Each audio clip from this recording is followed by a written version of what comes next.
Okay. I have the very difficult job of giving the last talk of this very, very long day. Okay, so today I'm going to tell you a little bit of a story, and then also I'm going to introduce you to my research domain in the opposite order. I hope that the story that I tell at the end won't make you all fall asleep, but I hope it will wake you up in a way of maybe raising awareness of why do we need design in human-robot interaction. So I'll introduce myself. I'm Bengi Suçalıtay. I'm an assistant professor here at Koç University. I'll also thank you all. It was a great honor for me to share the stage with my colleagues, Maya, Hatice, and Osama. So I have a background in computer science, and my PhD, my undergrad, was also in that area. But I started my position here at Koç University in this very special department of media and visual arts. And I got this question a lot when I started my new position. They're like, you're an engineer. Why are you in this media and visual arts department? And again, I hope that today's talk is going to answer that. But the brief answer is, I think as a roboticist, especially when we're designing social robots that are going to exist in the real world, we really need more designers that can help this work. So with that, I'll give you a little bit of an introduction to my past work that I did as a PhD student. I was at the University of Wisconsin-Madison, and throughout my PhD, I was very lucky to be able to be involved in this project where our goal was to design social robots for everyday family life, for the home. But this was back in 2019. We had really no idea of what families and kids would want from a social robot. So we had this commercially available robot, Misty. And the methodology that I followed in some of my early studies was sitting down with parents and children and talking to them about their day-to-day life and their routines. No robot involved. Just asking, what does your child do during a day? We then bring in the parents and kids together, and then we ask them to kind of sort these activities based on which one of these they feel is the most important, and the ones that they do most frequently, they sort them, and etc. We then ask them to pick these like post-it notes, these activities that they think a robot could be involved, but again, no robot is involved until this point. We then introduced this robot. At that time, it was this Misty robot. And then we start designing how they would want this robot to exist in their own family life. What would they use it for? What type of conflicts would it create? What type of privacy concerns would they have, and etc. So that was kind of some of the most fundamental work of my PhD that really shaped the rest of my work. After this point, after we talk with kids and families and we understand what they need, we then focus on to the technical design requirements that we want our robot to do. In this case, it can be some of, does the robot listen to the child? If so, how? Is it going to make eye contact? Which gaze aversion algorithm do we want to use? Is it going to express emotion? And at the time, we didn't have specific nonverbal emotion expressions for social robots, so we had to go back to the scratch board and we had to design robot emotions. Is it going to remember past interactions? If so, what? How? And how is it going to use it? Right? So we developed these systems. And the specific application in my PhD research was focusing on reading companion robots. These robots were designed to be a buddy, a companion for the child. The robot does not read to the child reads out loud to the robot to practice their reading out loud skills. But also, the robot is designed in such a way that at certain pages of the book, it expresses socially supportive commentary, questions about the pages that the child is reading, exciting comments, maybe some fictional world about the robot that resonates with something that's happening about the books. So that was quite a fun but challenging project as well. We ended up deploying these robots in real family homes for 1 month autonomously in about 16 family homes right out of the pandemic. And I'm not going to talk too much about that. It's not going to be the focus of my talk today. But this is a video of like week 3 of a child on the left that is trying to set up the robot. He has done this many, many times, 10s and 20 times maybe. But his family members, his siblings, you see kind of blurred out in the background, his parents, the cat, all are so enthusiastic to be involved in this interaction between the child and the robot. But at the time, we had missed opportunities to design these robots that can facilitate these group interactions. I won't even get into the pre-LLM era where we basically hand-wrote everything that the robot is going to say. So foresight today with the technology that we have, a lot of the things that we've achieved there would be a lot quicker and effective.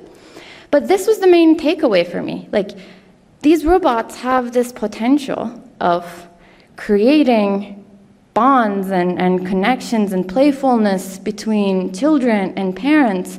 And I was very lucky throughout 6 years of my PhD to observe maybe 10s and 20, maybe almost maybe hundreds of families interacting with very different types of robots.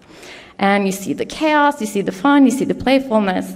And one thing is clear, that it doesn't take too much to get families excited about using these robots. What is challenging, that I'm also echoing a lot of our prior speakers, is that designing these robots that are going to stay, that are going to sustain long-term interactions, that are going to engage the family and parents and children.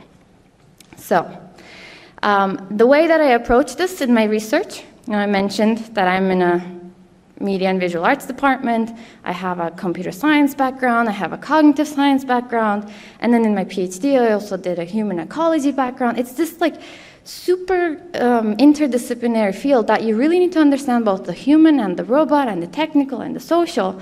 But basically, I try to look at this from this qualitative, participatory, exploratory, and holistic lens where we design these robots and then put them into the real world and test whether they're effective or not. So that wraps up kind of how I approach my research. And I mentioned that I'm a new assistant professor here at Koç, and as I'm moving forward with setting up my lab and my research agenda, I'm really focusing on what's happening today with, especially, we've also talked about this with Silicon Valley and these robot products that are popping up in the market. So I'm looking at that with a curious lens of kind of what's happening there. And we see a lot of these products that are being released at the market. You might be familiar with 1X, that's one of the more humanoid home robots. There are couple more like task-specific robots that are products that you can buy on the market. Questionable whether these are the right products to buy or design, but they exist. The thing is that they're still novel products. Like, these exist on the market, but they're still novel. We don't know what, as consumers, we don't know what to expect. What we expect might not be what is actual reality. And a lot of our perceptions of these robots are shaped by the way that they're portrayed in media. And often this is quite polarized. Either they have this extreme social abilities that creates these high expectations, or this, violent, destructive devices. a lot of these unrealistic expectations might be a factor that leads to product failure. And this is where I'm going to kind of convince you why design is quite important in this case. So I'm going to give you a case study of the Moxie robot. It was developed by the company called Embodied. It was launched on the market quite, I think, ahead of its time in 2020, almost 2019. It costed around $800, like almost a cheap, or maybe, cheap cell phone. And it was tailored for children for their social emotional learning. It had an absolutely beautiful unboxing experience. It came with a mission book tailored for the children. Moxie sent a letter ahead of time introducing itself. It had this beautiful onboarding, unboxing experience. And it's quite effective for a long time. Fast forward to November 2024, the parent company Embodied announced shutdown due to financial troubles. And we started seeing videos that I'm going to play on the screen of parents announcing that to their child that their robot friend is going to die. Let's see. Baby, oh my God, really? Baby, it's okay. Oh, baby. Right? I mean, every time I play this video, it's kind of heartbreaking, right? It means that I'm not even going to go into how people build bonds, like form social bonds between social robots and etc. But I'm focusing now on this severement of this disruptive severement of these bonds, right? So we interviewed some owners of Moxie, and some of them said, like, I decided that the best thing I could do for her, Moxie, to keep her alive would be by trading her to someone who could. I put my head on her base and told her I was sorry I couldn't continue to have her as my friend. And we've seen this over decades since the robotics has been hitting the market. In Japan, we've seen Buddhist funeral services for grieving the Sony Aibo robot dogs. But what is unique about the Moxie robot, and I hope where the social robotics community moves forward to, is that shortly after their shutdown release, the company, one engineer at the company released the code as open source, and then the community on Reddit came together and they made this open Moxie project alive, basically. So you can see some of these tech-savvy community members tearing down the robot, modifying it, customizing Moxie. This is one of our collaborators at Cornell of doing this, replicating this process, following a video. And here at Coach, we also tried this process. When I learned that when I knew that I was going to start at Coach, I bought 2 of these off eBay from a guy that bought them liquidation sale for $30, and he sold it for $300. I have 2, and just this week, I think somewhere in the audience, I have 2 amazing undergraduate students here at Coach, and we managed to revive Moxie, and you can see how happy we all were. But if if you live in the US and if you have the funds, you can also pay a guy and ship your Moxie, and they can upgrade it for you for $200. And it becomes really cheap to run Moxie. As opposed to $20 of a subscription fee, it becomes just cents and pennies because now you're using OpenAI's models. But also, a lot of these initial child protective features disappear. So, Moxie might start swearing, and there's nothing stopping him or her or whatever. That's a whole other topic. So I think the open questions that I want to leave you, the audience, today, is that I'm also trying to tackle is, what if the community haven't found a way to revive Moxie Robot? Was it just going to be an expensive paperweight, like $800 that you keep on your desk? And what if every child had to tear down their Moxie and then get it work? And those who have participated in that process know how difficult it is, but you do also appreciate the beauty of this Moxie robot. So I don't know if how this would work, whether this is the right way to go, but I really hope that the shift in social robotics towards more open source hardware and software is the future that we're moving forward to. And I want to kind of leave this maybe as a vision of my research agenda, where some of my prior work I've also focused specifically on designing unboxing experiences, real-world use, and I'm trying to propose this terminology of ethical sunsetting of robots. How can we deliver these news that these robots are not working anymore? And then can we revive them? And can we unbox them all over again?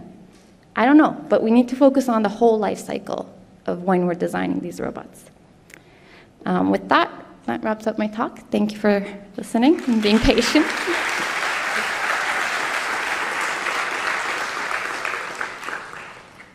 Very much, and we can have some questions from the audience. Okay.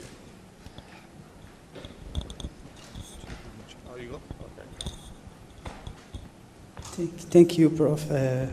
Begisu, for this enlightening explanation on the social robotics. I'm puzzled by one question, is that what if the robot didn't have a face of a human? Would the child have that connection with the robot, as if it was a box?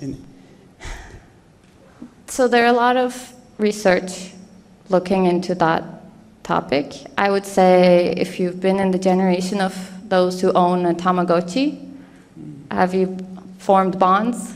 It's this tiny keychain of this artificial agent that you feed, that you put to sleep, that you care for. It's a keychain, but people have formed bonds to that as well. So I think the answer is yeah.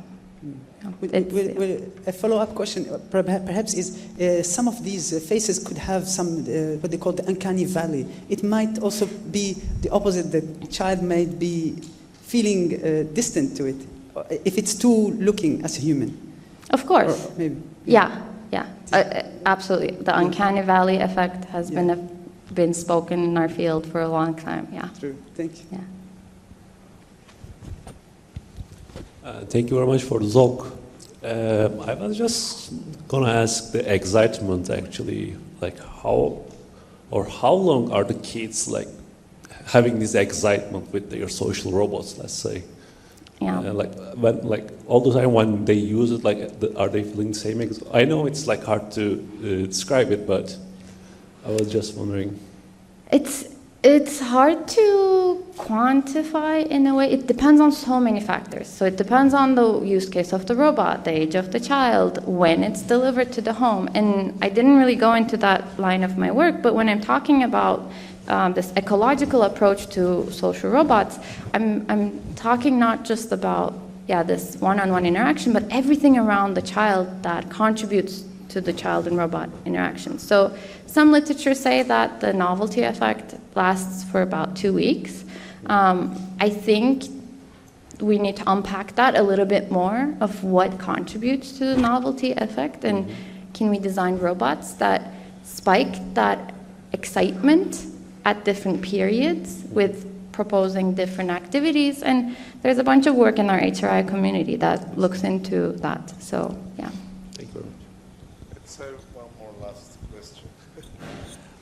Well, actually, it's more a comment. Well, thank you very much for talking about this topic. This is very important. And I wanted to mention the amount of work going on in social robotics for the elderly. Yes. The population that is benefiting I mean, there are a lot of ongoing studies at Stanford and many other universities in those areas, and I think the impact the social interaction within family you mentioned, but also on the elderly population is really, really important. So Absolutely. Keep the good work. Thank you so much. Absolutely. I did just submit a grant that looks into that transition period of when elderly are transitioning from home care to assisted care facilities to full-term care, and how can the robot support those transitions, and also eventually say goodbye throughout those transitions. I don't know if I'll get it, but I'm thinking about it. We'll see. Thank you very much and good luck. Thank Okay. you.